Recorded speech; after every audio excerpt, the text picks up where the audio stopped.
Hope you're doing well today. I read on a post that adoptees don't have any loss of rights, and this video is specifically for infant adoption. There's infant adoption, kinship adoption, open and closed adoption, transracial adoption.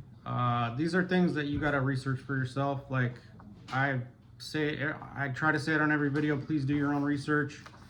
Because I can say whatever I want on these videos, but it's up for you to really learn yourself if you're interested in learning more about adoption. But I really wanted to go over the loss of rights. This is what I experienced as an infant adoptee, as a transracial adoptee, and in a closed adoption. So a lot of people are still confused that, even adoptees, they're confused that we lose our basic rights as humans and we're treated second class and just told to shut the fuck up and be grateful. And it's really abusive and kind of oppressive if you really understand where I'm coming from. So I'm just gonna go through them. The loss of birth identity. They lose access to original birth certificates, biological families, especially in closed adoptions. It can hinder their right to identity and knowledge of their heritage, which is recognized as a fundamental human right under the UN Convention on the Rights of the Child. So that's pretty serious. If you are adopted child and you're watching this, you know what I'm talking about. People love to argue about there's no losses in adoption, which is absolutely just the most uneducated thing I've ever heard in my life, because it's an opinion over what the reality is. So the second thing is limited access to biological family. Adoption may sever legal ties to biological parents and extended family, potentially restricting a child's right to maintain connections with their family of origin unless the adoption is open and includes provisions for contact. I was in a closed adoption. This is true for me. I didn't get to meet my parents and family until I was 21. It was supposed to be 18, but my parents, they wouldn't let me until 21. Number 3 is cultural and ethnic heritage. If a child is adopted into a family from a different cultural, ethnic, or religious background, they may face challenges in maintaining and fully embracing their original cultural identity. This could impact their right to cultural expression and preservation.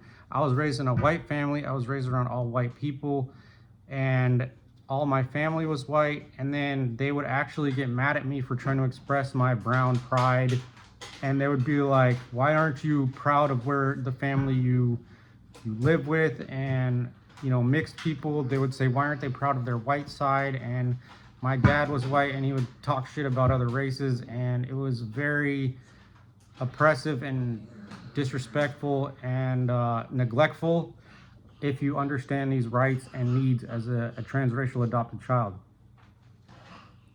Number 4 is loss of legal ties to biological family. Adopted children often lose inheritance rights or other legal protections tied to their biological families unless explicitly outlined in the adoption agreement.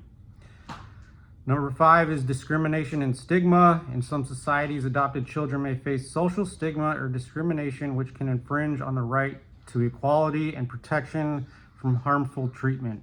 Look around you. How do you see adoptees being talked to? How do you see other adoptees being talked to when they say they're anything but grateful and saved? Like, we get treated like second-class citizens, and we get verbally, emotionally, mentally abused by pretty much everybody around us. Because how do you treat an ungrateful, lucky human being rather than a human being who has lost their parents and lost their culture and lost their identity and lost so much and has lost a lot? You treat an ungrateful and lucky human being that is acting ungrateful way different than you treat a child who has lost their parents and their whole entire family. Number 6, unilateral decisions about placement. Especially in international or inter-country adoptions, the child may have little say in their placement, which may impact their autonomy and rights to participation and decisions affecting them. Efforts to safeguard the rights of adopted children emphasize transparency in the adoption process, access to identity and heritage, and ensuring the child's best interests are prioritized in all decisions. Now, this is very confusing to a lot of people because the child's best interest is often seen as being adopted. Yet, the child's best interest, what my best interests were being with my biological family, or seeing my biological family, seeing pictures, being able to talk openly about them in my adoptive home. And that was denied. That was made clear that it was not to be spoken about.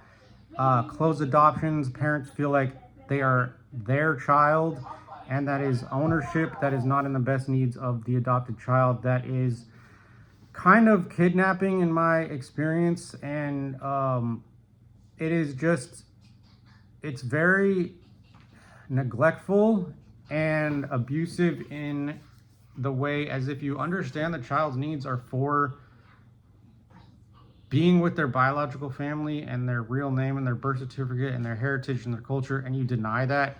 That's very neglectful and abusive. So that's it for this video. Hope this helps.